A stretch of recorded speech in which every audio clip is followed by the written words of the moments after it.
Sí, nuevamente esta receta del partido en función de gobierno se está repitiendo, no es primera vez.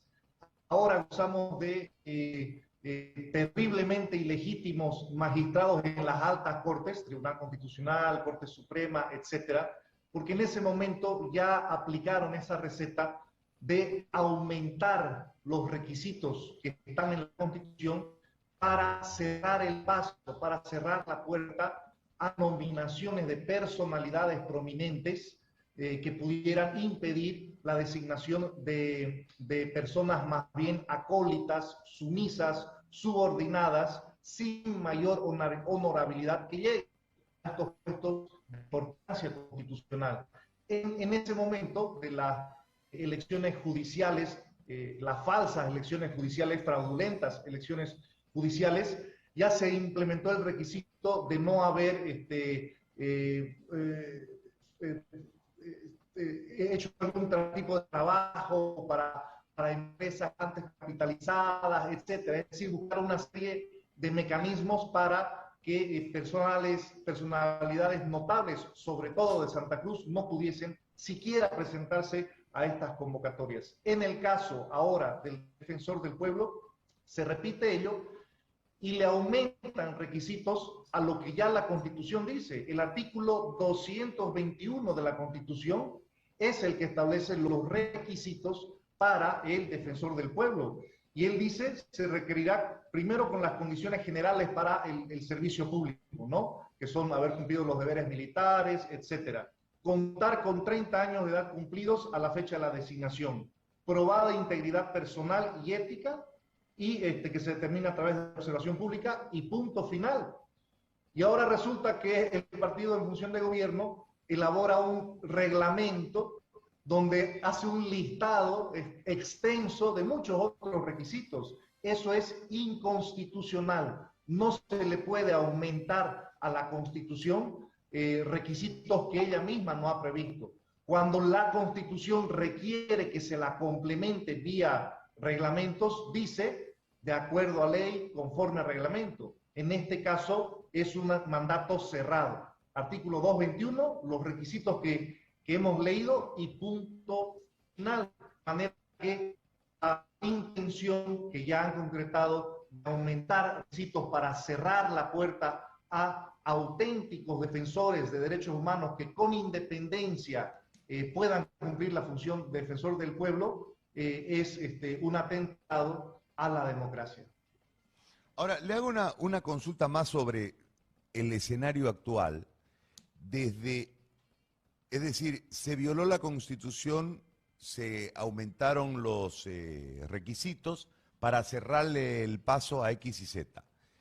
En ese marco hay una responsabilidad del legislador. ¿Cuáles son los procesos en un país coherente? Aquí vivimos en la incoherencia, pero si volviésemos a la normalidad de la independencia de poderes y demás, ¿cuál sería la forma de proceso para esta vulneración de la Constitución? Sin duda alguna, la justicia constitucional.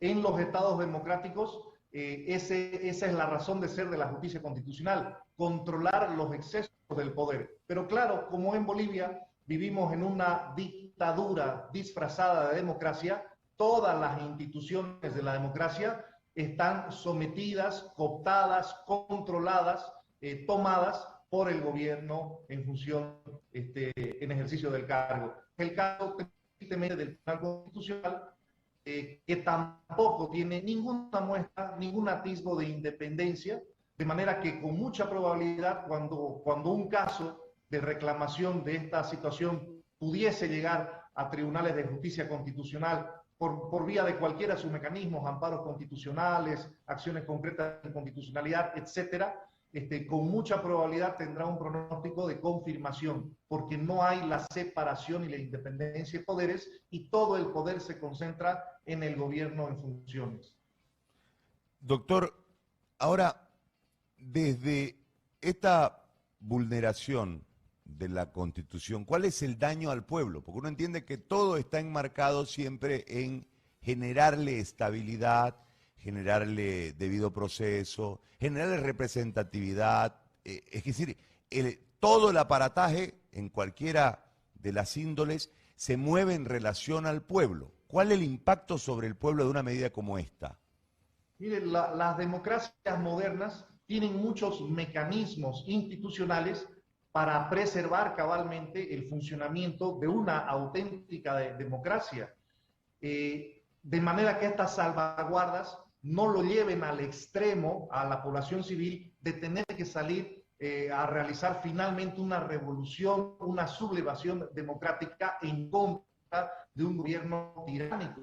Y cuando se van anulando estos mecanismos democráticos, estas instituciones, se va acorralando a la ciudadanía hasta llegar a un punto tal, como lo hemos visto ya en Cuba, en Venezuela, en Nicaragua, que son francas dictaduras, donde la gente tiene dos opciones, y estoy hablando de la gente humilde sobre todo: protestar o escapar del país. Y aquí vemos en las mismas calles bolivianas, en todas nuestras esquinas y rotondas, a venezolanos, ¿no?, en estado de miseria con sus familias, que han tenido que huir de esas dictaduras. Algo igual está pasando ahora en Rusia. Se van quebrando todas las salvaguardas de los sistemas democráticos, y un tirano termina llevando a su pueblo a una guerra descabellada y totalmente tremenda para el pueblo ruso mismo. De manera que el no contar con un defensor del pueblo que cumpla su trabajo, que es defender los derechos humanos de toda la ciudadanía sin ninguna discriminación, hacer observaciones y presentaciones del estado de los derechos humanos anualmente ante la Asamblea Legislativa Plurinacional, nos quita esa gran herramienta de la democracia para controlar al gobierno de turno, para poner en vereda a los ministros abusivos. Y bueno, ahora lo estamos viviendo, porque la actual defensora del pueblo interina, Nadia Cruz, en todos estos años ha sido totalmente militante y acólita del partido de gobierno. Entonces, muy probablemente querrán reelegir. Hay muchas voces del oficialismo que hablan de reelegirla por el excelente trabajo de apoyo político que realiza el gobierno, y ese no es la función del defensor del pueblo. La función del defensor del pueblo es controlar al poder, velando por el respeto de los derechos humanos por parte del gobierno de turno. Muy amable. Doctor, yo le agradezco por toda la explicación. Que tenga un buen día. Si me permite, sí, claro que sí. Uno hace ese relato y cae en cuenta de que todo está perdido y que no hay a dónde más acudir. Todavía tenemos en Bolivia una gran salvaguarda, que es la libertad de expresión. Hay que denunciar públicamente, hay que reclamarlo y hay que decirlo en voz alta. Hay una situación muy grave. He visto que el día de ayer se está anunciando un juicio contra un medio de comunicación por hacer una cobertura de corrupción del Poder Judicial. Entonces, eso ya es un nivel nuevo de alarma, porque están cercenando la libertad de expresión, que es el último baluarte de la democracia que aún tenemos los bolivianos. Muy amable, doctor. Gracias.